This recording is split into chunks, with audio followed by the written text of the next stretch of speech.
거거든요. 조합 맛만 보고 가도록 하겠습니다. 199페이지를 펴보세요. 199페이지를 펴봅니다. 우리 민법 시간에 조합이란 말을 들어보신 적이 있는가요? 조합이란 말을 뭐 할 때 들어봤어요? 공유, 합유, 총유 이거 할 때, 재산인데 공동소유할 때 들어보실 때 그죠? 자, 그런데 민법에서 말하는 조합은 동업입니다. 동업하는 거예요. 우리 농업협동조합 들어봤죠? 그 조합은 법인입니다. 그러니까 민법에서 말하는 조합하고 농업협동조합 이런 조합은 다른 거예요.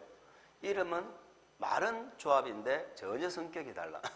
우리 도시개발조합, 정비사업할 때 정비사업조합은 말은 조합인데 민법의 조합과 전혀 다르다 하는 걸 먼저 기억하셔야 돼요. 그러면 민법으로 치면은 이 조합이 뭐냐면은 사단법인이에요. 사람이 모인 단체죠. 사단법인입니다. 우리가 권리 능력을 갖는 주체가 자연인이 있고 법인이 있죠.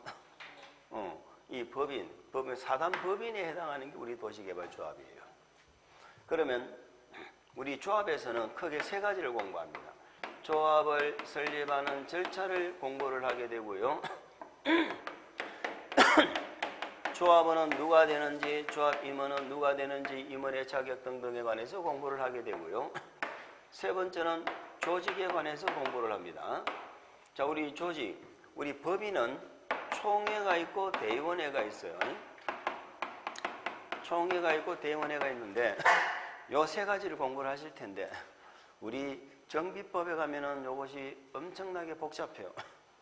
정비법에 가면 복잡해요. 우리 개발법에는 단순해요. 그래서 오늘은 이 설립 절차, 조합원이 누군지, 임원이 누군지 점검만 한번 확인하고 가도록 하겠습니다. 그러면 개발조합을 설립한다는 말 자체는요, 결국은 사단법인을 만든다는 말하고 같은 말이에요.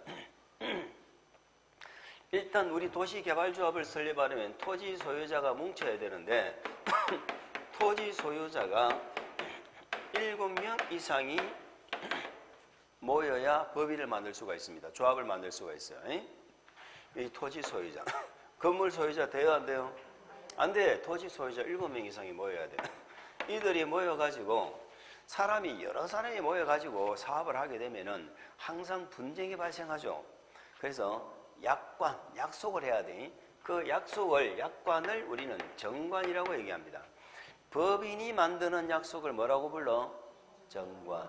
우리 민간 토지 소유자들끼리 모여가지고 만드는 약속을 규약이라고 합니다. 규약. 공공이 만드는 약속을 시행규정이라고 합니다. 그러니까 정관, 규약, 시행규정 하면은 뭐라고 생각해버리자? 같은 말이다. 응? 주체가 누구냐에 따라서 이름이 다르다. 이렇게 기억하세요. 그러면 법인이니까 뭘 만들어? 정관을 만들어. 그러면 조합은 뭐대로 운영을 한다는 거예요? 이 정관대로 운영을 하는 거예요. 정관대로. 그리고 정관 내용이 엄청나게 중요한 거죠. 그럼 이 정관에 대해서 일정한 동의를 받아가지고 관청에 인가를 받습니다. 자, 민법에서 만드는 사단법인은 허가 받습니다. 주무관청에 허가. 그런데 우리 시험 범위가 아니니까 민법 시간에 공부 안 합니다. 민법 시간에 공부 안 하기 때문에 몰라도 되는데 만약에 정관을 작성해서 관할관청에 허가 받는다 그러면 틀려요. 우리 공법에서는 허가 받는다, 인가 받는다? 인가 받습니다. 그러면 인가가 나면은 조합이 만들어지느냐? 우리는 법인을 설립하는 필수 절차는 설립 등기를 해야 돼요.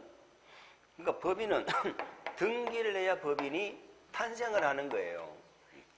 우리 자연인은 엄마 뱃속에서 나오면은 권리 능력이 생깁니다. 아시겠죠? 권리 능력이 생기기 때문에 인격을 갖는데 법인은 등기를 해야지만이 권리 능력을 가져요. 등기를 해야지. 그러니까 우리 집에 이렇게 물어봐. 인가를 받으면 법인이 조합이 성립된다? X. 인가를 받으면 권리 능력을 갖는다? X. 법인격을 갖는다? X. 전부 뭘 해야 돼? 등기. 그래서 인가받고 30일 내에 등기를 해야지만이 우리는 법인이 성립이 되는 거예요. 이게 조합 만드는 절차예요. 단조 정관 내용에 관해서 정관 내용에 관해서 뭐를 받아야 된다고요? 동의를 받아야 돼. 이 정관 내용이 얼마나 중요합니까? 동의를 받아야 되는 거예요. 그래서 이 동의에 관한 내용이 나오는데 우리 도시개발법에는 동의가 간단해요. 정비법하고는 달리 도시개발법은 면적의 동의와 소유자 총수의 동의를 받는데 우리가 앞에서 동의 한번 공부했죠? 어디에서 동의 공부하셨어? 개발계획을 환지 방식으로 개발계획 수립할 때 동의 받았죠? 그 동의와 조합 설립 동의가 똑같습니다. 같이 기억하셔야 돼요. 개발계획에 대한 동의와 조합의 설립의 동의가 똑같아요. 3분의 2 이상의 동의 받고 엔드입니다. 우리 집에 또는이라고 물어봤어. 또는 하면 안 돼. 면적의 동의도 받고 총수의 동의도 받아. 총수는 얼마 동의 받아? 그래서 요것도 이제 요 동의에 관한 내용은 다음에 개발계획의 동의 공부하면서 동의에 관한 내용을 조금 더 추가할 거예요. 어쨌든 요렇게 되면은 조합이 뭐가 된다? 설립이 되는 것이다. 아시겠죠? 읽어볼까요? 조합 설립인가? 자, 조합을 설립하려면 보고 계시죠? 199페이지. 199페이지 맨 밑에 조합을 설립하려면 도시개발구역의 밑줄 토지 소유자 몇 명? 7명 이상입니다. 건축물 넣으면 안 돼.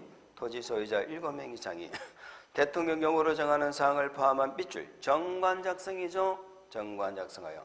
자, 밑줄 지정권자에게 조합 설립의 인가. 지정권자도 기억하시고 인가도 기억합니다. 우리 도시개발법은 관할 관청이 무조건 누구다? 지정권자. 그래서 시행자가 되고 싶어도 지정권자한테 지정받고 조합을 만들고 싶어도 지정권자한테 인가를 받습니다 하는 걸 기억하시면 되겠지요. 다만 인가받은 세 번째 줄이죠. 인가받은 사항을 변경 동그라미. 변경 동그라미. 변경은 무슨 행위? 새로운 행위. 그러니까 변경은 중요하지 않아요. 다시 인가받으라 얘기겠죠. 항상 우리 시험은 경미한 변경을 물어보는데 그 경미한 변경은 제가 다음 순환에서 한다고 했습니다. 넘기세요. 자, 됐습니다. 그 다음에 이번에 토지 소유자의 동의죠. 조합 설립 인가를 신청하려면 해당 도시개발구역의 토지 면적 동그라미 밑줄 3분의 2 이상에 해당하는 토지 소유자와 그 구역의 토지 소유자 총수 동그라미 총수의 얼마? 2분의 1 이상의 동의. 그 동의를 기억을 해주시면 되겠어요.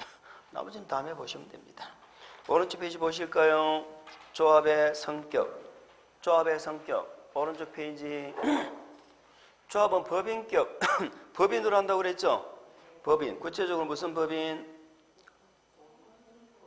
공법인으로 인정인데 거기 적어보세요. 비영리, 공법상 사단법인 이렇게 적어봅니다. 비영리, 공법상 사단법인. 영리법인이에요? 비영리법인이에요? 비영리죠. 영리법인은 주식회사 법인. 그게 영리법인이고 여기는 비영리법인이에요. 공법상 법인이에요? 민법상 법인이에요? 공법상 법인이에요. 민법상 사단법인 하면요. 우리가 민법의 차원에서 사단법인 만들어 강제적으로 조합을 해 조합을 해 가입을 시킬 수 있다 없다? 민법에서 조합을 만들어 강제적으로 조합을 해 가입시킬 수 있어 없어? 없지. 어떻게 해서 강제적으로 조합에 가입을 시켜? 그렇잖아요. 근데 우리 공법에서는 공법상 법인은 강제적으로 조합원이 되는 거야. 내가 토지 소유자라면 조합이 만들어졌죠. 내 의사와 관계없이 나는 조합원이 되는 거야. 그게 공익사업하고 개인사업의 차이라고. 공법인하고 민법상의 법인하고 차이점이라고. 자, 물어봅니다. 우리 도시개발조합은 그 성격은 민법상 사단법인에 해당한다. X, 공법상 사단법인이라니까. 그런데 사단법인의 2번 읽어볼까요? 성립시기. 조합은 거주된 사무소 소재지의 밑줄 등기를 하면 성립합니다. 인가받으면 성립합니까? 등기해야 됩니까? 등기. 인가받으면 성립한다 그러면 안 돼요. 등기를 해야 됩니다. 조합 설립인가를 받은 조합의 대표자는 설립인가를 받은 날부터 참고로 30일 이내죠. 주된 사무소 소재지에 설립 등기를 하도록 되어져 있다. 자, 사단법인 규정 준용되어 있죠. 조합에 관하여 우리는 이제 앞으로 이런 조문을 자주 봅니다. 이 법에 특별한 규정이 없죠. 없으면 무슨 법을 준용? 민법 중 밑줄 민법 중 사단법인에 관한 규정을 준용합니다. 무슨 말입니까? 사단법인에 관한 일반법이 무슨 법이라고? 민법이에요. 민법 총칙에 보면은 사단법인을 설립하고 해산하는 절차까지가 다 나와 있죠. 그런데 똑같은 내용을 우리 개발법 정비법에 다시 적을 필요는 없지. 다시 적을 필요는 없고 이 법에 있는 건 이 법대로 가야겠지만 이 법에 없는 건 민법 중 사단법인 규정을 준용한다. 이해하시겠어요? 그렇게 보시면 됩니다. 밑에 조합의 구성을 볼까요? 조합원의 자격. 조합원은 밑줄 도시개발구역의 토지 소유자로 한다. 건축물 소유자 된다 안 된다? 안 된다. 밑에 주의 한번 읽어볼까? 조합 설립에 동의하지 않았어도 일단 조합이 설립되면 개발구역의 모든 토지 소유자는 조합원이 된다. 강제 조합원 되는 거죠. 강제적으로 조합 모든 소유자가 조합원이 됩니다. 거기다가 적어볼까? 결격 사유 없다. 조합원은 결격 사유가 없다. 결격 사유가 없다는 말은 뭐만 있으면 조합원이 된다? 토지만 있으면 되는 거야. 토지만 있으면. 왜 그러냐면은 임원 있죠? 넘겨볼까요? 넘겨보세요. 동그라미 2번 임원 나오죠? 조합에는 다음에 임원을 둔다. 조합의 임원은 밑줄 한 거 볼까? 의결권을 가진 조합원이어야 하고 자, 그 말 하나 밑줄을 주세요. 뭐 정관으로 정하는 바에 따라 총회에서 선임한다. 이런 내용들은 3월 달부터 줄기차게 듣게 될 겁니다. 자, 의결권을 있는 조합원이 임원이 된다는 말은 의결권이 없으면 임원이 된다 안 된다? 그 말은 임원은 결격 사유가 있다 없다? 있다 이 말이지. 임원은 결격이 있다는 거예요. 그래서 조합원은 토지만 있으면 무조건 조합원이 되고 임원은 조합원 중에서 뽑겠죠. 조합원 중에서 임원을 뽑는데 결격 사유가 있다는 거예요. 의결권이 있는 조합원만 된다는 것이다. 자, 그 임원이 누군가요? 조합장 1인하고 이사, 감사. 자, 구체적인 내용은 다음에 공부하시기로 그렇게 하고 시행자는 그 정도로 마무리를 짓도록 하겠습니다. 넘기세요. 205페이지로 갑니다. 자, 이제는 시행자를 봤으니까 이제는 시행자가 뭘 작성해요? 실시계획. 우리는 2단계 시행자 받고 이제는 실시계획 보시는 겁니다. 실시계획 밑에는 동그라미 몇 개 공부한다? 동그라미 3개 공부하죠. 우리 시설 사업을 공부를 좀 하시고 오셨으면 엄청 편할 텐데 맞지요? 자, 우리 도시개발구역이 지정되면 뭐가 간주돼? 도시지역. 그리고 뭐가? 지구단위계획구역. 도시적은 종류가 자그마치 몇 개예요? 16개로 쪼개지잖아. 그 16개 중에 뭘로 결정될지가 여기서 결판나. 여기서. 자, 실시계획의 첫 번째 동그라미는 실시계획을 작성해서 뭘 받는다? 인가 받아야죠. 누구한테? 그래, 지정권자. 이제는 말하지 않아도 알아야 됩니다. 관할관청한테 받는 거야, 관할관청한테. 예, 개발법은 관할관청이 지정권자거든. 그럼 지정권자가 원칙이 누구예요? 시도, 대도시, 예외적으로 누구예요? 얘들한테 인가를 받아서 한다니까. 두 번째, 우리 공법에 계획이 나오면 늘 누구 의견을 들어야 된다고 했어요? 주민의 의견을 들어야 된다고 했죠? 그런데 우리 공법의 계획 중에 주민 의견 안 듣는 게 2번이 나온다니까. 그 2개를 빨리 잡아라고. 제가 뭐가 2개 나와 그러면은 적어야 돼, 안 적어야 돼? 적어놨죠? 여기도 적고 저기도 적고 해놓고 하지 말고 한 군데 딱 정하네. 그런데 우리 도시개발사업의 실시계획에는 주민 의견이 있다 없다? 없어. 누구 의견 들어? 누구? 지자체 의견 듣죠? 지자체 의견 듣잖아. 지자체. 국토부 장관이 만약에 지정권자다. 그러면 국토부 장관은 자기 밑에 지자체가 누구예요? 그런데 우리 개발사업은 도지사나 대도시나 권한이 같다니까. 그래서 누구 의견 들어? 얘가 만약에 지정권자라면 시도 대도시 의견 들어요. 만약에 얘가 지정권자라면은 대도시 밑에는 자기 밑에 지자체가 있어요 없어요? 없지. 얘는 의견 들을 데가 없어. 지가 지정권자니까. 누구만 의견 들으면 돼? 시도지사는 누가 의견 들어? 물론 대도시는 빼야 되겠지요. 기억이 났어요? 얘들의 의견을 들어서 인가한다니까. 자, 인가를 했으면 세 번째 이걸 우리한테 뭐를 해줘야 돼? 고시를 해서 알려주죠? 알려주는데 기억이 나실까? 우리 시설사업 있잖아. 시설. 국회법에서 시설사업 했잖아. 거기서는 실시계획이 고시가 되니까 효과가 뭐든가? 수용사용 했잖아. 수용사용. 수용사용. 근데 개발사업은 만약에 여기서 수용한다면 땅값이 올라가가지고 수용을 못한다니까. 개발사업은 보세요. 왜 개발구역을 먼저 지정하는 이유가 뭐였어? 갑자기 땅값이 올라가니까 먼저 묶었잖아. 그래서 개발사업은 이 개발계획은 여기서 나오겠네. 개발계획이 여기서 나오잖아요. 개발계획이 딱 고시되는 내용에는 수용, 사용 대상이 포함되어 있다니까, 여기에. 개발계획 내용에는 수용, 사용을 할 대상에 토지, 세부 목록이 들어있다, 안 들어있다? 들어있죠?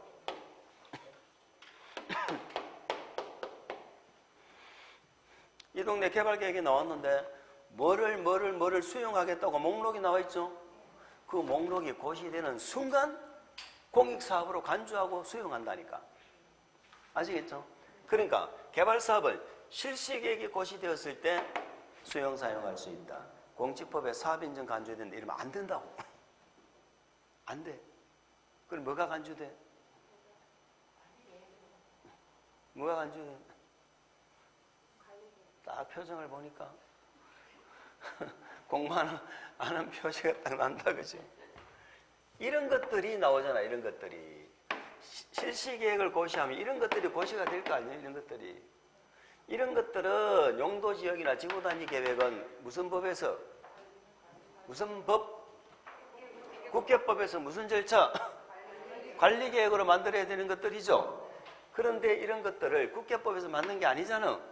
아니지만 국토개혁법에서 도시공관리계획이 결정고시된 것으로 본다. 그래서 여기서 효과는 개발법의 실시효과는 관리계획이 결정되어 고시된 것으로 본다. 이게 효과라니까. 이해가 가요? 그래서 제가 12월 달 강의를 보시면 여기다가 사각형을 딱 쳐가지고요. 우리 계획사업이 몇 개인데? 3개인데 3개 중에 실시계획이 3개가 있을 거 아니에요? 중에 개발사업 실시계획만 요게 다르다 이 말이에요. 요 2개가. 그러면 다른 사업은 누구 의견 들어? 주민 의견 듣고. 다른 사업은 실시계획 고시되면 효과가 뭐예요? 수용사용이라니까. 아시겠죠? 개발사업만 달라. 이러면 우리는 어떤 생각이 들어? 아이고 요 놈을 주의해야 되겠다 이런 생각이 들죠? 그런 생각이 들면 돼. 됐죠? 자, 됐습니다. 그래서 보실까요? 실시계획 작성은 당연히 누가 한다? 당연히 시행자가 하겠죠? 시행자는 개발계획에 맞게 밑줄 도시개발사업에 관한 실시계획을 작성해야 된다. 2단계 계획은 항상 1단계 계획에 뭐 해야 돼요? 그렇지, 맞아야지. 그래서 1단계 계획이 뭔데? 개발계획. 2단계 계획이 실시계획. 이렇게 대답할 수 있어야 돼요. 대답할 수 있을까요? 저를 한번 보세요. 저를 한번 보세요. 시설사업은 실시기 1단계 그 계획이 뭐야? 시설. 관리계획이었지. 그 시설 사업은 1단계 관리계획이었잖아. 관리계획으로 시설 부지 결정했잖아. 실시계획은 관리계획에 부합돼야 되고, 여기는 실시계획은 그렇지, 개발계획에 부합돼야 되고. 한 개 더 물어볼까? 개발계획은 어디에 부합돼야 돼? 그렇지. 응? 제가 1단계 계획, 2단계 계획하면 대답할 수 있어야 된다니까요. 2단계 계획은 1단계 계획에 부합돼야 돼. 좋습니다. 계속 보시죠. 이 경우 실시계획에는 국토계획법에 따른 지구단위계획의 수립 기준에 따라 지구단위계획에 포함된 밑줄 지구단위계획이 포함돼야 된다. 찾으셨나요? 두 번째 줄 지구단위계획이 세 번째 줄이네. 1번에 실시계획 작성에 오른쪽 페이지를 봐야 나오지. 실시계획 보고 있잖아. 실시계획 작성에 세 번째 줄에 보니까 지구단위계획에 포함돼야 된다 이 말이 나오네. 밑줄 걷죠? 실시계획에 지구단위계획이 있다니까. 자, 질문. 개발법에는 지구단위계획이 개발계획이 있어, 실시계획이 있어? 그렇죠. 그렇게 대답해야 돼. 정비법 할 때도 제가 그렇게 물어보면 대답할 수 있을까? 또 고민한다. 할 수 있겠나 싶어. 개발법은 실시계획에 지구단위계획이 있다 이 말이에요. 그 실시계획, 박스 밑에 실시계획 내용 있죠? 우리가 시설사업도 실시계획이고 개발사업도 실시계획인데 그 지문이 가끔 우리 집에 한 번씩 나와. 실시계획에는 설계도서, 작은 계획, 시행기간 가끔 나오니까 지금 보실 내용은 아니고 어쨌든 우리는 실시계획에 대해서 지금부터 동글뱅이 3개 공부합니다. 3번인가요? 누구한테인가 받아? 그렇죠. 그걸 기억하셔야 되는 거야. 시행자는 작성된 실시계획에 관하여 밑줄 지정권자의 인가를 받아야 됩니다. 자, 그 밑에 나오는 그 문장은 지금부터 우리가 몰라도 괜찮아요. 다음에 보시면 되고 넘기세요. 양가로 4번 지방자치단체장의 의견 정치 있죠? 의견 정치는 다른 계획사업은 누구의 의견 들어? 주민. 그렇습니다. 여기는 지자체죠. 지정권자가 실시계획을 작성하거나 인가하는 경우 괄호 묶어야죠. 국토부 장관이 지정권자면 밑줄 시도지사, 대도시시장의 의견을 또 괄호 묶어야죠. 시도지사가 지정권자면 밑줄 시장군수구청장의 의견. 주민공람이 아니네. 그리고 인가했으면 5번에 실시계획을 뭐 해줘야 돼? 고시하고 뭐도 시켜주고 공람도 시켜준다는 그런 얘기입니다. 자, 실시계획 고시는 누가 해? 지정권자가 인가해서 고시하는 거지. 지정권자가 실시계획을 작성하거나 인가한 경우는 관보나 공부에 고시하고 됐죠? 시행자에게 관계서류사부를 송부하며 그 뒤에는 안 보셔도 됩니다. 그래서 고시하고 뭐한다? 공람도 일반에게 공람도 시켜준다 라고만 이해를 하시기 바랍니다. 됐고요. 우리는 뭐 보셨어요? 지정권자의 인가 받습니다. 인가하려면 지자체 의견 듣습니다. 고시하고 공람시켜줍니다. 우리한테 중요한 건 고시의 효과죠. 그 효과가 밑에 큰 2번 실시계획 고시 효과. 1번 실시계획을 고시한 경우 괄호 묶으세요. 실시계획을 고시한 경우 괄호 묶으세요. 그 고시 내용 중 괄호로 묶어볼까? 국토계획법에 따라 도시공관리계획으로 결정하여야 하는 사항은 방금 괄호로 묶은 게 무슨 말이 이해갑니까? 실시계획 내용에 관리계획으로 결정할 사항이 있죠? 그 사항은 밑줄 같은 법에 따른 도시공관리계획이 결정되어 고시된 것으로 본다. 자, 이제 우리는 얘기할 수 있죠. 같은 법이란 무슨 법을 말한다? 바로 앞에 나왔던 법이죠. 국토계획법에 따른 관리계획이 결정되어 고시된 것으로 본다. 이번 진도는 거기까지 이해를 하시기 바랍니다. 됐어요. 넘어갑니다. 뭐 감리 필요 없습니다. 넘기세요. 이렇게 해서 2단계 실시계획이 끝이가 났습니다. 그러면 3단계로 이제 넘어가야지요. 3단계는 공사하는 단계인데 우리 개발사업은 수용 사용 방식만 합니까? 환지 방식도 합니까? 환지 방식도 하죠. 수용과 환지를 섞어서 할 수도 있죠. 섞어서 하는 걸 무슨 방식이라고 한다? 혼용 방식이라고 얘기를 합니다. 우리는 어떤 경우에 수용하고 어떤 경우에 환지하고 어떤 경우에 혼용하는가 하는 걸 우리 시험에서 가끔 물어봐요. 근데 물어보는데 요거는 틀릴 문제가 아니고 무조건 맞추는 문제입니다. 그럼 이번 전도는 제가 이렇게만 물어보고 갑시다. 땅값이 되게 비싸. 비싸면 수용할까 환지할까? 땅값이 되게 비싸. 환지로 가는 게 유리하지.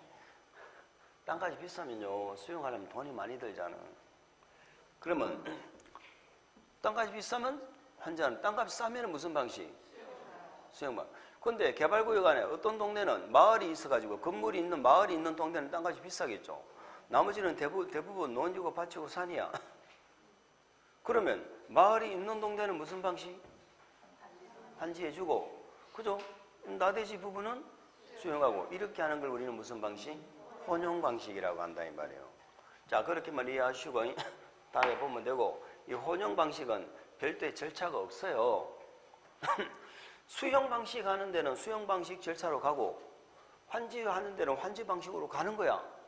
그럼 얘는 절차가 별도로 없어. 그럼 절차는 요 두 가지 절차를 공부하시는 거라고. 우리는 시설 사업은 오로지 무슨 방식밖에 없었어요? 수용밖에 없었잖아. 그러니까 요것만 공부했어. 근데 수용 방식 절차는 우리 시험에서 그렇게 다뤄주지가 않아. 수용 방식 한번 적어볼까? 시설 사업도 마찬가지. 수용 방식은 대성 토지 등을 보상금을 주고 전부 뭐 했어요? 수용했잖아. 수용을 하면은 공사에 들어가지요. 공사가 끝이 나면은 공사는 무슨 내용대로 해야 돼? 공사는 그렇지. 우리는 인가 받은 대로 공사를 해야 되고, 허가 받고 하면은 허가 받은 대로 해야 되고, 승인 받고 하면은 승인 받은 대로 해야지. 그러니까 실시계획 인가 받은 대로 해야지. 그러니까 공사는 무슨 내용대로 하는 거예요? 실시계획대로 해라 이 말 아닙니까? 요 계획 인가 받은 실시계획대로 하는 거야. 그러면 인가 받은 실시계획대로 됐나 안 됐나 검사할까 안 할까? 우리 계획사업은 중간검사한다 그러죠. 그럼 실시계획대로 됐다고 확인이 됐죠. 그러면 공사 끝났다고 공사 완료 공고를 합니까? 공고 안 해도 됩니까? 해야지. 무슨 사업이라서? 그렇죠, 공익사업이라서. 그럼 한 가지 물어볼까? 중간검사 누구한테 받아? 지정권자. 그럼 지정권자가 시행자라면 중간검사 절차가 없어. 지정권자가 시행자라면 공사가 끝나면 바로 뭐 해버리면 돼요? 그래서 이 절차가 큰 의미가 없는 거예요. 절차 자체는. 자, 그런데 시설 사업하고 차이점이 있다면 뭔가요? 택지를 수용해서 택지를 만들었잖아요. 분양을 해야 될 거 아니에요. 택지를 분양. 택지를 분양하는 방법이 두 가지가 있어. 원형지 상태로, 원형지란 거는 반듯하게 택지를 조성한 거예요, 안 한 거예요? 안 한 거지. 있는 상태로 그대로 팔아먹는 게 원형지고, 그럼 반듯하게 택지를 조성하는 걸 뭐라고 그래요? 조성, 토지 등이지. 두 가지 방법이 있어. 수용 방식은 오히려 이 부분에 관한 내용을 공부할 내용이 조금 있고요. 어려운 게 하나도 없어. 요 수용에 관해서는 우리가 몇 가지를 공부하신다고 했던가? 5가지를 할 거거든. 근데 우리가 입문 과정에서 몇 개 공부하셨어? 2개 했지, 2개. 4개를 했다고? 2개를 했어. 근데 이미 우리는 다 잘 알고 있습니다. 우리가 아까 시행자를 나눌 때 공공, 민간 이렇게 나눴잖아요. 여기서 이제 민간이 써 있는 거예요. 민간 시행자가 수용을 할 때는 100% 수용권을 준다, 안 준다? 안 줘요. 민간이 시행할 때는 동의 요건을 갖추고 와야 된다는 얘기입니다. 물론 여기서 수용 방식 하면은 우리 시행자 중에 누구는 관계가 없어요? 누구는 수용 방식하고 관계가 없어? 제가 수용 방식에서 조합은 뺍니다 라는 말은 안 해도 무조건 수용 방식에서 조합은 빠집니다. 조합은 전부를 환지할 때만 나오거든. 그래서 민간 시행자가 수용할 때는 동의를 받는데 자, 우리 개발법의 동의는 면적 총수가 똑같아요. 면적은 얼마? 3분의 2 총수는 얼마? 그런데 면적의 3분의 2 이상은 뭐를 해야 되고? 소유를 해야 되고 총수 2분의 1 이상의 동의를 받는 거예요. 그래서 이걸 동의라고 하면 안 돼요. 무슨 말이냐? 민간이 수용 방식으로 사업을 할 때는요, 민간 시행자는 100% 수용권을 인정을 안 해요. 민간은 적어도 3분의 2 이상은 수용 방식이 아닌 방식으로 사들여야 되는 거야. 토지 소유자 찾아다니면서 협의를 해서 취득을 해야 돼. 그 3분의 1을 갖췄어. 그러면 나머지 3분의 1 정도는 수용을 인정을 해요. 그러면 요 3분의 1을 수용하기 위해서는 소유자 총수의 얼마가 동의가 필요하다고? 2분의 1 이상의 동의가 필요하다, 이런 뜻이 되는 거예요. 그래서 면적의 3분의 2 이상은 소유를 하고 있어야 되고 총수의 2분의 1 이상의 동의를 받아야 된다는 겁니다. 이건 누구 얘기다? 민간 얘기예요. 공공은 관계없는 것이다, 이런 얘기예요. 요거 안 하고, 두 번째는 다른 사업은 실시계획이 고시가 되면 그때부터 공익사업으로 간주를 했죠. 다른 사업은. 근데 개발사업은 아니었죠. 그런데 개발사업은 수용하는 시점이 다른 사업보다 빨라요, 늦어요? 빠르지. 다른 사업은 몇 단계? 2단계 계획이 나와야지. 근데 여기는 1단계 개발계획에서 뭐가 고시되면 수용사용의 대상인 세부 목록이 고시가 되면 그때부터 사업 인정을 받은 것으로 본다니까. 이제는 사업 인정을 받은 것으로 본다는 말이 의미가 무슨 말인지 아시죠? 그 말이 무슨 말인지 안다고 보고 한 번 더 설명을 해보겠습니다. 이 법의 수용사용은 이 법에 있는 경우를 제외하고는 무슨 법 준용? 공시법 준용하는 거 아시죠? 그럼 공시법 내용은 우리 집 물어봐, 안 물어봐? 안 물어보지. 공시법하고 다른 걸 물어본다고. 이 법에 있는 게 몇 가지가 있었어? 두 가지가 있었잖아요. 공시법은 공익사업이어야 수용할 수 있다고 그랬잖아. 공시법 4조에 있다고 그랬죠. 여기에 해당돼야 수용을 하는 거예요. 그럼 여기 해당되는지 안 되는지 뭐를 받아내야 돼? 국장한테 사업인정을 받아야지. 받아서 국장이 사업인정 고시를 하면 공익사업이 되는 거라니까. 공익사업이 되었기 때문에 뭐를 할 수 있어요? 수용사용을 할 수 있는 거잖아. 맞죠? 그런데 우리 도시계획사업은 사업인정을 공시법에 의해서 사업인정을 받아요? 받은 것으로 봐요? 받은 것으로 보잖아. 받은 것으로 보는 시점이 개발사업은 언제라는 거야? 그렇지. 개발계획에서 뭐를 고시했을 때? 수용사용의 대상인 세부 목록을 뭐 했을 때? 고시했을 때. 시설사업은 언제? 실시계 고시. 다른 사업은 실시계 고시. 개발사업만 달라. 개발사업만 달라. 아시겠어요? 자, 재결신청은 공시법은 공시법 뭐라고 그랬어? 인용고시로부터 몇 년? 1년이었죠? 근데 여기는 언제까지 하면 된다고 그랬어? 시행기간 내만 하면 된다고 그랬죠? 표현은 좀 달라. 시행기간 종료일까지 이렇게 돼 있어. 같은 의미야. 지금은 시행기간 종료일까지 하라는 말하고 시행기간 내에 하라는 말하고 같은 말 다른 말? 비슷한 말이지. 뭐는 똑같아? 종점은 같지. 종점은 같잖아요. 시행기간 내에 하라는 말. 예를 들어 시행기간 내가 1월 28일인가요? 진짜로 벌써 이렇게 됐어.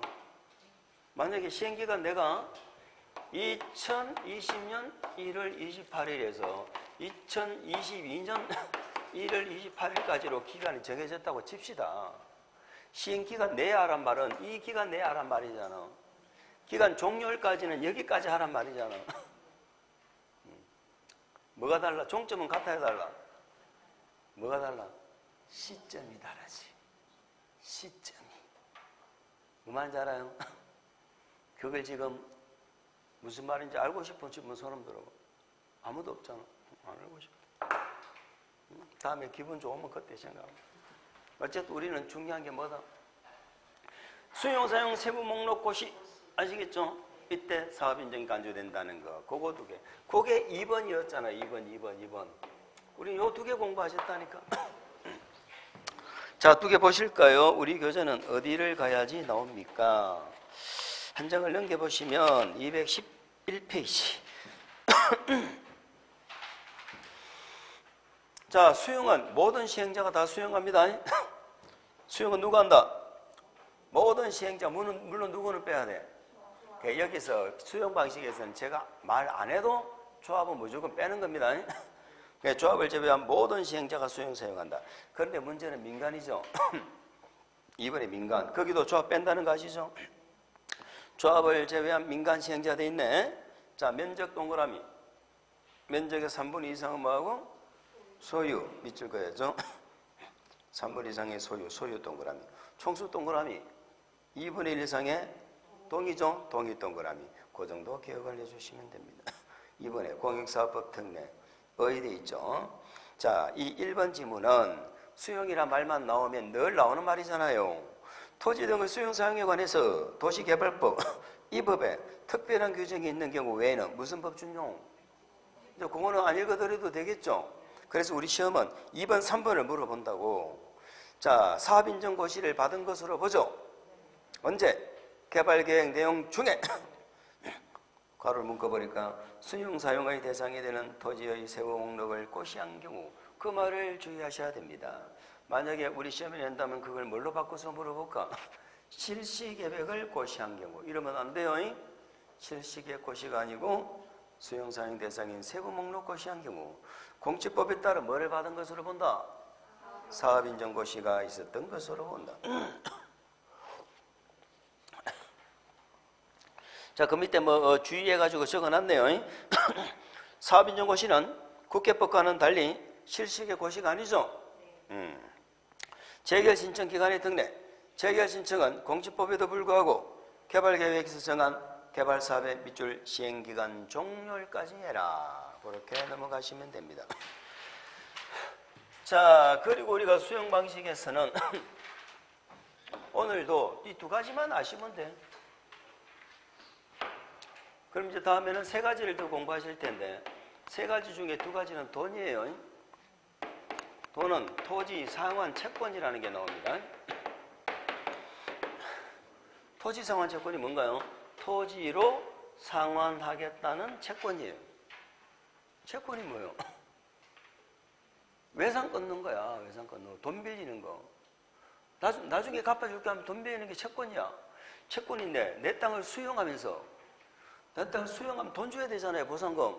보상금 안 주고 나중에 토지로 돌려줄게 말이야. 그게 토지 상환 채권이야. 그러면 시행자는 보상금이 안 나가니까 돈 나갈 일이 없네요. 그 돈 문제를 해결할 수 있는 첫 번째 방식이 토지 상환 채권 발행하는 것입니다. 지금은 이해 못하셔도 괜찮아요. 채권은 3월달부터 본격적으로 공부하고 7, 8월달 되면 채권의 박사가 됩니다. 걱정 안 하셔도 돼요. 근데 우리는 여기서 뭐를 하나 이해할까? 수용 방식은 토지로 주는 방식이에요? 돈 주는 거예요? 돈 주는 거야. 그러면 토지 상환 채권은 수용 방식의 예외다, 원칙이다? 예외지. 수용 방식은 돈 주는 방식인데 여기는 토지로 주겠다고 했으니까 예외 아니겠어요? 그러면 수용 방식에서 나한테 보상금을 내줘. 그러면 나는 할 말이 있어 없어? 할 말 없죠? 단지 왜 보상금이 이렇게 적어? 하고 이렇게 싸울 수는 있지만 왜 나한테 돈 줘? 할 수는 없는 거야. 수용 방식은 돈 주는 방식이거든. 근데 수용 방식에서 당신 나중에 토지 받아가 이렇게 하면은 토지 소유자는 할 말이 있어 없어? 수용 방식인데 다른 사람들은 돈 주면서 나보고는 땅 받아가래. 할 말이 있어 없어? 할 말 있지. 아니 수용 방식에서 돈 받아가라는 건 할 말 없어. 근데 나보고 토지 받아가라는 건 지 맘대로 못하는 거야. 그러면서 한쪽 눈을 이렇게 감아. 이렇게. 너를 위해서 그러는 거야. 그래 할 말 있어 없어? 있어. 돈 줘 이래야지. 왜 토지 줘? 그러면 수용 방식인데 나는 돈 주지 말고 토지 줘 하는 사람 있을까 없을까? 있지. 그러니까 얘는 시행자가 주고 싶어서 주는 게 아니고요. 토지 소유자가 원해서 주는 거야. 토지 소유자가 나는 돈 주지 말고 나중에 나는 토지 줘 이렇게 할 수 있다는 거야. 뭔 말인지 아시죠? 그래서 수용 방식의 원칙이다 예외다. 예외다. 또 선수금이라는 게 나와. 선수금. 우리 집에 딱 한 번 물어봤어. 선자는 먼저 선자, 받을 숫자, 돈을 먼저 받아. 무슨 돈을? 나중에 분양할 거 아니에요. 분양하는 돈을 미리 받는 거야. 그러니까 받을 돈은 뭐하고? 미리 받고. 보상금 줘야 되는 건 나중에 뭘로 주고? 그 돈 문제 해결하는 방법이잖아. 그 다음 수용 방식은 이주 대책도 수립해야 돼. 수용을 하는데 뭘 수용했어? 주거용 건축물. 주거용 건축물을 수용했죠. 그럼 그들에게는 이주 대책도 수립을 해줘야 된다고. 이 5개를 공부하는 거라고. 그럼 우리는 중요한 건 1번, 2번 정도는 좀 기억을 해주고 할 수 있죠. 민간은 100% 수용권 안 줘. 수용하는 시점이 다른 사업과 달라 실시계 고시가 아니야. 그게는 기억하시고 제목 정도는 볼 수 있잖아. 우리가 할 건 제목 보는 거지. 지금 이거 막 알고 이거 공부하고 해봐야 아무 소용도 없어. 머릿속에 하나도 안 남아. 됐죠? 이렇게 해서 수용과 관련해서 몇 개 공부하셨어요? 5개. 그럼 우리는 이 5개는 시험 칠 때 되면은 어렵지 않아요. 그럼 우리는 이제 뭐를 공부하느냐? 원형지가 있고 조성토지가 있어요. 그럼 우리 개발사업은 원칙은 조성토지로 분양하는 게 원칙일까요? 원형지로 분양하는 게 원칙일까요? 응? 조성토지지. 원형지로 분양할 것 같으면 개발계획은 뭐하러 짜? 개발계획은 아까 했잖아. 응? 요렇게 된 동네를 응? 반듯하게 도로망을 만들고 이렇게 택지를 조성하는 거야. 여기다가 공원 부지도 만들고 학교 부지도 만들고 우리가 살아가는데 필요한 인프라를 만드는 거예요. 도로도 넓히고. 그렇게 가지고 이렇게 돌려주는 건 환지고 분양하는 건 수용 방식 아닙니까? 그러니까 이렇게 본래 개발 사업이란 건 택지를 반듯하게 조성해서 분양하는 게 이게 개발 사업이야. 근데 원형지란 건 아무 짓도 안 하고 그냥 수용해가지고 그대로 팔아먹는 거야. 이게 원형지야. 그럼 시행자 입장에서는 뭐가 쉬운 방법이에요? 원형지가 쉬운 방법이지. 요거는 우리는 손짓고 헤엄친다 이렇게 얘기하는 거야. 손짓고 헤엄치는 거. 그잖아. 쉽게 말해서 내가 이쪽에 사모님한테 공권력을 등겨없고 수용을 하는 거야. 비싸게 수용해, 싸게 수용해. 싸게 수용해. 그래가지고 나는 아무 짓도 안 해. 그대로 팔아먹어. 이쪽 사모님한테 그대로 팔아먹어. 그냥 팔아먹어. 얹혀서 팔아먹어. 얹혀서. 그게 원형지 공급이에요. 그럼 원형지 공급은 문제가 발생할 수 있다 없다? 있지. 여러 가지 문제가 발생할 수가 있어요. 그래서 원형지에 관해서 그런 문제점을 공부를 하실 거예요. 함부로 원형지 공급하면 안 되는 거야. 원칙은 반듯하게 택지를 조성해서 공급하는 게 원칙이다 이 말이야. 오늘은 그럼 원형지 얘기를 잠깐만 하도록 하겠습니다. 자, 원형지라는 건 첫 번째가 무슨 문제가 있느냐면요. 가격은 쌀까요, 비쌀까? 싸겠지. 아무 짓도 안 하고 팔아먹는데 비싸게 팔아먹겠어? 세종시에서 원형지 공급했는데 원형지가 조성토지 가격의 3분의 1 가격도 안 돼요. 3분의 1 가격도. 그럼 웬만하면 택지로 조성해서 분양받는 것보다는 원형지 상태로 공급받는 게 훨씬 유리한 거야. 그래서 원형지는 가격은 싼데 제가 이쪽 사모님한테 뺏어가 이쪽 사모님한테 준다고 그랬잖아요. 이거는 입찰이 붙인다는 거예요? 수의계약으로 준다는 거예요? 수의계약으로 주는 거예요. 수의계약으로. 그러니까 가격은 싸지요. 수의계약으로 주죠. 이는 무조건 특혜 시비가 나올 수밖에 없는 구조라니까. 그래서 원형지를 공급받을 수 있는 대상자가 누군지를 우리는 법에서 명확하게 정해놓고 있어야 돼. 원형지를 공급받을 수 있는 대상자가. 그리고 우리 개발 사업은 개발 계획으로 어떤 신도시 만들겠다는 계획을 짜가지고 하는 게 개발 사업이지 원형지 공급이 본래 목적이 아니거든. 그래서 원형지는 전체 목적의 원형지 공급은 전체 개발 사업 면적의 3분의 1을 넘으면 안 돼.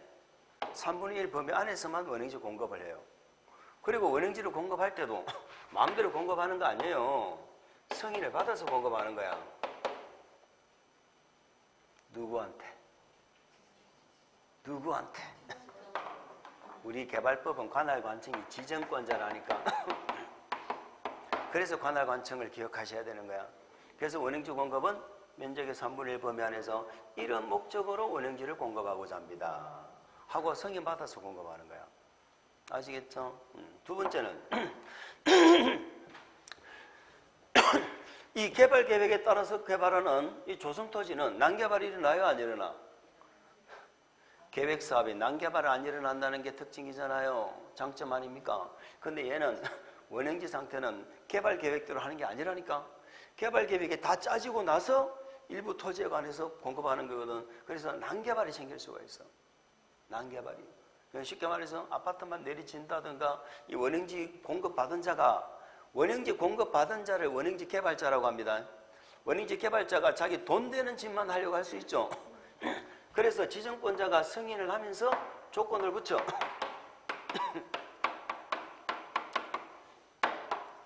그 이행 조건을 붙일 수가 있어요. 조건이라는 게 뭘까요? 너무 아파트 같은 것만 짓지 말고 요렇게 토지를 요런 용도로 사용해라. 두 번째는 기반시설을 도로라든가 기본적인 기반시설을 이런 것들은 갖춰야 된다. 아시겠죠? 개발 밀도 너무 크게 하지 마라 하고 이렇게 이행 조건을 붙일 수가 있는 거야. 이는 난개발 막기 위해서. 세 번째는 이런 조건에 해당되는 자야. 해당되는 자지만 이걸 받아가지고 바로 되팔아버리면 어떤 문제가 생길까? 싸게 샀다며? 싸게 샀다면 쉽게 말해서 내가 아파트를 3분의 1 가격으로 샀어. 분양을 받았어. 분양가 상한제라는 게 그런 거잖아요. 분양가 상한제가 일반 아파트 가격에 그건 한 80% 정도 선에서 분양받을 수 있도록 하는 거야. 그러면 이런 부산에서는 큰 문제가 안 될지 모르지만 서울에서 아파트 가격이 20억, 30억 이렇게 하는 동네에서 80% 하면요. 그건 돈이 5억, 10억씩 이렇게 막 차이가 날 수 있다고. 내가 분양받아가 바로 되팔아버리면 어떻게 된다고. 그래서 로또가 되는 거잖아. 로또가. 여기도 마찬가지. 싸게 분양받았기 때문에 바로 되팔아버리면 돼, 안 돼? 안 돼. 일정 기간 동안 못 팔아먹게 매각을 만다, 제한한다면. 그래서 일단 우리는 요 세 가지 정도의 문제점을 원형지에서 이해를 하시면 돼요. 나머지는 다음에 보시면 되고. 자, 그래서 거기 원형지를 보시면 원형지를 우리 교재는 어디에 넣을까요? 216페이지가 나옵니다. 216페이지.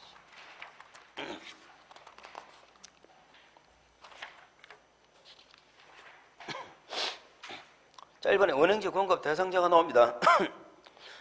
시행자는 도시를, 자, 가로로 한번 묶어볼까? 도시를 자연친화적으로 개발하거나 복합적 입체적으로 개발. 그게 목적입니다. 그래서 괄호 안에 밑줄, 자연친화적. 괄호 안에 복합적 입체적 밑줄. 그러니까 원형지 상태로 공급한다는 건 전부 반듯반듯하게 택지를 조성해서 공급하는 것만이 능사가 아니고요. 그걸 산지나 구릉지가 있죠. 이걸 잘 살려서, 호수가 있죠. 메꿔버리지 말고 잘 살려서 자연친화적으로. 그리고 어떻게 하면은 복합적 입체적 개발이 가능할 건가. 우리가 신도시 개발할 때는 가장 좋은 게 잘 기능이 조화가 이루어지는 복합적 입체적 개발입니다. 아파트만 내리지으면 그 도시는, 그 동네는 발전해야 안 해요? 안 한다니까. 그래서 일기 신도시 만들면서 분당이나 인 만들면서 처음에는 제2의 강남이다 난리를 쳤는데 아파트밖에 없어. 다른 기반시설은 좋은데 더 이상 발전을 안 하는 거야. 발전을. 그렇게 하면 안 된다고. 그럼 어떻게 하면 입체적 복합적 개발이 될까 하고 필요한 경우는 대통령령이 정하는 바에 따라서 밑줄 지정권자의 뭘 받아서 승인을 받습니다. 또 밑줄 한 거 볼까? 다음에 어느 하나에 해당하는 자에게 그자가 공급 대상자로 그걸 기억하자는 거예요. 원형지를 공급하여 개발하게 할 수 있다. 다음 어느 하나에 해당하는 자가 밑에 박스죠. 이 경우 공급될 수 있는 원형지 면적이죠. 밑줄 도시개발구역 전체 토지 면적이 얼마? 3분의 1까지로 제한한다는 것도 기억하세요. 또 나오네. 지정권자는 승인을 할 때 용적률 등 괄호로 묶어볼까? 용적률 등 개발 밀도하고 너무 고밀도로 개발하지 말아라. 토지의 용도별 면적 배치 아파트만 짓지 말아라. 그 다음에 교통처리계획 기반시설 설치 등 거기까지 이런 것들에 관해서 밑줄 이행 조건을 붙일 수 있다. 됐죠? 조건을 붙일 수 있다는 것도 기억하시기 바랍니다. 자, 원형지 공급받을 수 있는 자는 1번 국가지자체죠. 밑줄 2번에 공공기관이죠. 밑줄 3번에 지방공사죠. 밑줄 1번, 2번, 3번을 묶어주세요. 공공이죠. 4번은 국가지자체 공공기관인 시행자가 괄호로 묶어주세요. 국가지자체 공공기관인 시행자가 복합개발 등을 위하여 실시한 밑줄 실시한 공모에서 선정된 자. 그러니까 원형지를 공급하기 위해서도 어떻게 하면 복합적 입체적 개발이 될까 하고 원형지 공모를 한다는 거죠. 그 공모에서 선정된 자에게 준다는 얘기입니다. 5번 원형지를 학교 동그라미 공장 동그라미 학교 공장 등의 부지로 직접 이용하고자 한다. 자, 여기서 원형지에서 학교 하면요 대학교 이상을 생각하세요. 초중고등학교 생각하시면 안 돼. 대학교 이상을 생각합니다. 무슨 말이냐면 우리가 이 동네에 개발계획을 만들잖아요. 1단계 개발계획 만들 때 학교 부지, 공장 부지 다 만들거든. 여기서 만드는 학교 부지는 초중고등학교 부지야. 신도시 개발할 때 초중고등학교 부지까지는 개발계획이 짜지만 대학교 부지까지는 개발계획에서 안 넣는다고. 아시겠죠? 그러면 대학교를 짓겠다 하는데 그걸 산을 전부 밀어가지고 평평하게 택지 조성해가지고 공급할 필요 있어요, 없어요? 없지. 지들이 알아가지고 필요한 데만 그죠 택지 조성해서 건물 지으면 되잖아. 그래서 학교나 공장 등의 부지 이런 자들에게는 원형지 상태로 공급하고 그러면 그만큼 싸게 이렇게 택지를 공급받을 수 있다는 그런 얘기 아닙니까? 자, 가격은 다음 게 보시도록 하고 밑에 뭐 한 가지만 밑줄 그어볼까? 무슨 방법이 원칙이에요? 수익계약으로 준다니까. 그리고 오른쪽 4번 하나 읽어봅시다. 원형지 매각 제한. 바로 매각하면 투기의 대상이 된다고 그랬죠. 원형지 개발자는 10년 범위 안에서 밑줄 대통령이 정하는 기간, 대통령이 정하는 기간에 괄호에 나와 있네. 원형지의 공급 밑줄 공급 계약일로부터는 10년 또 공사 완료 공고일로부터는 5년 중에서 먼저 끝나는 기간입니다. 밑줄 먼저 끝나는 기간이다. 자, 이 기간 안에는 원형지를 매각할 수 없다. 무슨 말인지 이해하시겠어요? 자, 원형지 공급 계약 체결했죠? 계약서 썼죠? 그때부터는 몇 년? 10년. 원형지 공사 끝났죠? 공사 완료가 끝나고 나서는 몇 년? 5년 중에 먼저 끝나는 기간이 매각 제한 기간이다. 자, 계약일로부터 10년이 먼저 끝나겠어요? 공사 완료 공고일로부터 5년이 먼저 끝나겠어요? 모르지. 모르니까 중에서 먼저 끝나는 기간이다. 이렇게 하는 겁니다. 먼저 끝나. 근데 그 방금 읽으신 지문 중에 우리 시험에 제일 중요한 게 뭐냐? 첫 번째 줄 괄호입니다. 첫 번째 줄 괄호. 국가 지자체는 뭐한다? 제외한다. 설마 국가 지자체가 그 차익을 전매 차익을 남기기 위해서 공급받아 가지고 바로 되팔아먹는 그런 짓은 하겠느냐? 이런 얘기거든요. 근데 우리는 여기서 그래도 느낄 수 있는 게 뭐다? 공사는 빠졌네. 우리 공법은 국지 공업 무조건 믿거든. 근데 공사는 여기서 뺐다는 게 그나마 양심적이다 이 말이죠. 공사는 매각 제한 받는다 안 받는다? 받는다. 공사는 받는다고. 국가 지자체만 제외한다고. 아시겠죠? 자, 그래서 우리는 원형지하고 조성토지가 있는데 이번 진도는 원형지에 대해서 세 가지 문제점만 살펴봤습니다. 공급 대상자 알아야 돼. 원형지는 전체 면적이 얼마? 3분의 1까지. 지정권자의 승인을 받아서 공공뿐만이 아니고 공공이 공모했죠. 공모에서 선정된 자, 또 무슨 부지? 학교, 공장 등의 부지로 직접 사용하고자 하는 이런 자들에게 공급할 수 있고, 또 공급할 때 지정권자는 승인할 때 이행 조건을 붙이죠. 용적률 등 개발 밀도, 너무 고밀도로 하지 마라. 토지의 용도별 면적 배치, 아파트만 짓지 마라. 교통 처리 계획이나 기반시설 설치 이런 것들을 조건을 달 수도 있고, 그리고 10년 범위 안에서 대통령령으로 정하는 기간, 즉 계약일로부터는 10년, 공사완료 공고일로부터는 5년 중에 먼저 끝나는 기간, 그 기간 동안에는 못 팔아먹어요. 근데 국가 지자체가 원형지 개발자라면 관계에 있다 없다? 그렇게 좀 이해를 하시기 바랍니다. 이렇게 하시고 우리는 218페이지 환지 방식으로 좀 가도록 하겠습니다.